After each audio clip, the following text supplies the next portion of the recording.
feel pretty good. I mean, I think that those guys have competed at a high level, all gotten a ton of really good work in, ton of reps.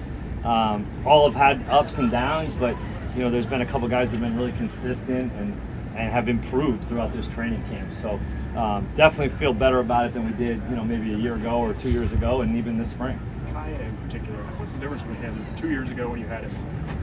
So much more confidence, just knowing how to operate, be a normal student, just be a kid, have confidence, how to carry himself, and he's performed.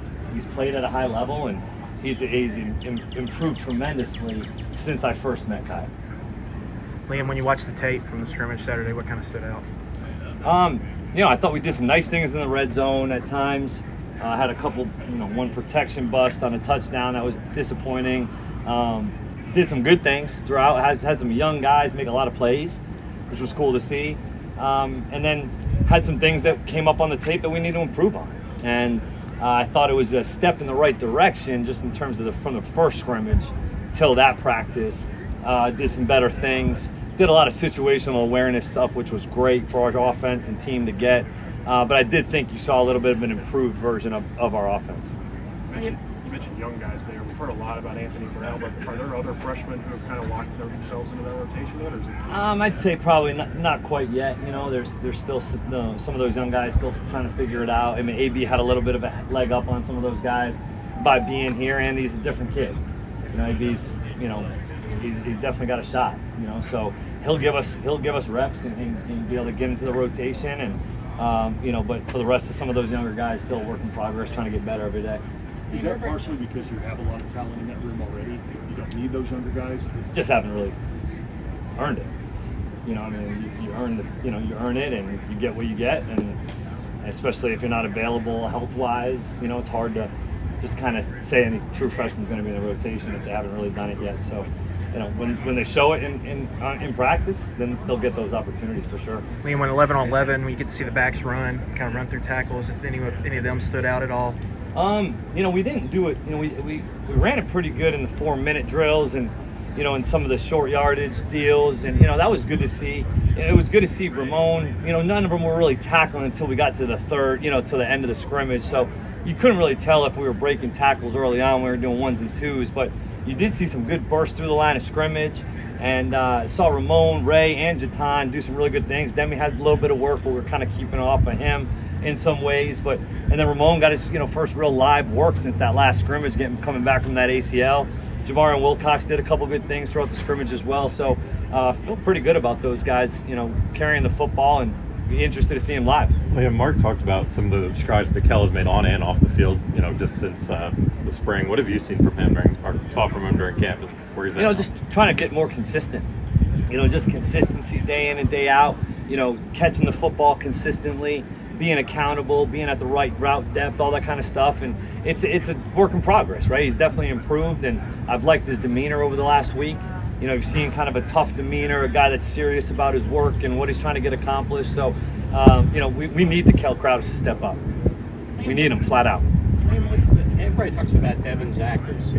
This may be a crazy question, but what leads to a quarterback being an accurate passer? Is it footwork? Is it just God-given ability? Is it the mechanics? What is it? I think your stroke is your stroke. It's a golf swing. And if you are you got a natural stroke, a lot of those guys are typically pretty accurate. And it's not a lot of wasted motions. It's smooth. He's been throwing the football the same way for a long time. He hasn't had a ton of mechanical tweaks throughout his career. He's just got a natural stroke and throws the ball far.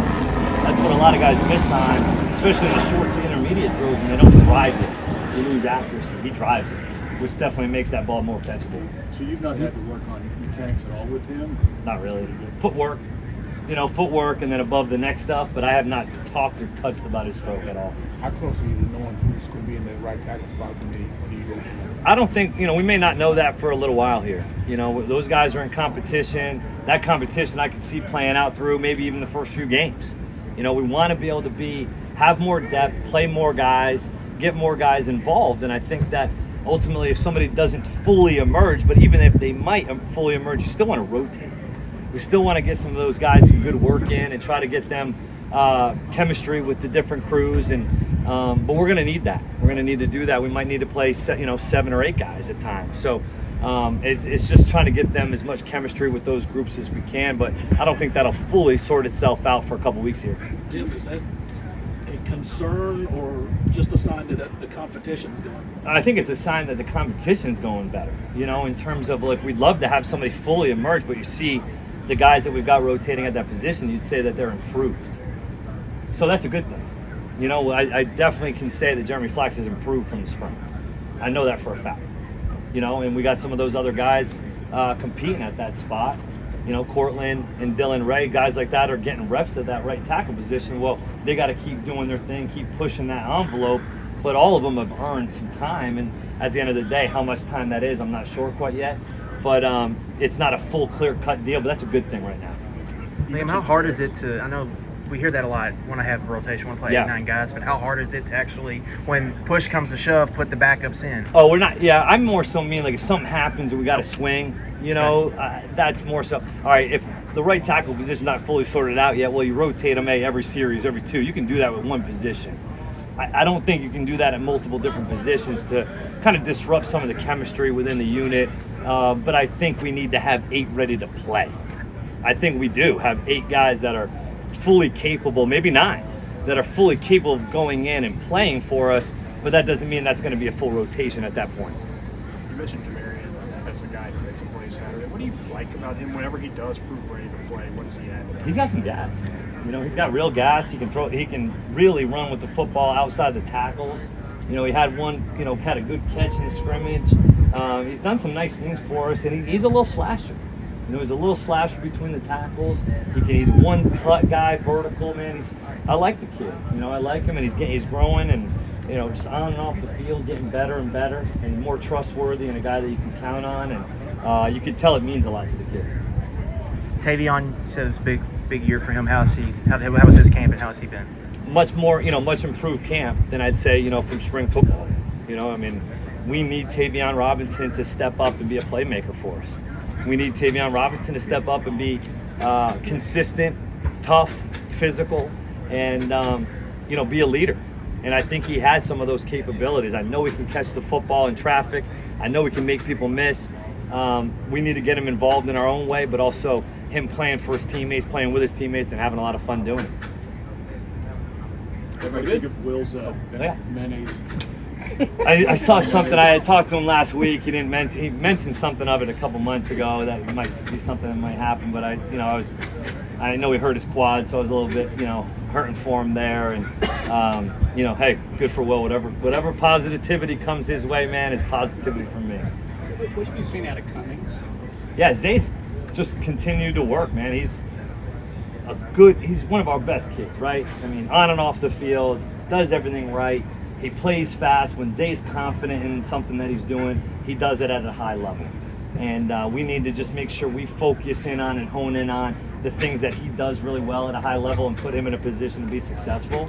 But Zay's done a nice job throughout training camp. He was nicked up a little bit, came back, and he's feeling better. So hopefully get him full tilt, come Ball State.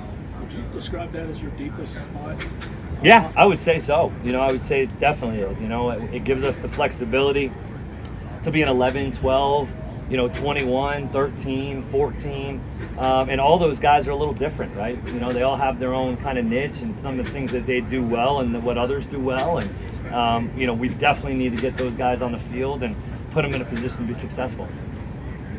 Coach, how do you feel generally about the wide receiver group right now? You think you're edging towards a couple guys that could be your mainstays and cornerstones? Yeah, I think that you got the guys, the young kids that have, had a lot of success last year, but they need to stay healthy. That's hard. They play hard. It's a violent game. They need to stay healthy, and then you probably got, probably 3 or 4 guys behind them that you feel good about putting in the game and being able to make plays. And it's not the deepest of rooms, but I think it's talented. You're talking about 8 scholarships on at the receiver position, and obviously not all 8 are going to play. So you're talking about 4 or 5 guys that ultimately are going to need to help you throughout the entire season, practice, games, whatever you're asking them to do. Well, that's how you offset maybe some of the depth at wide receiver by playing with some more tight ends, more halfbacks, some of those things, because we can't just live in 11 personnel for 75 snaps a game and think we're going to make it through the season.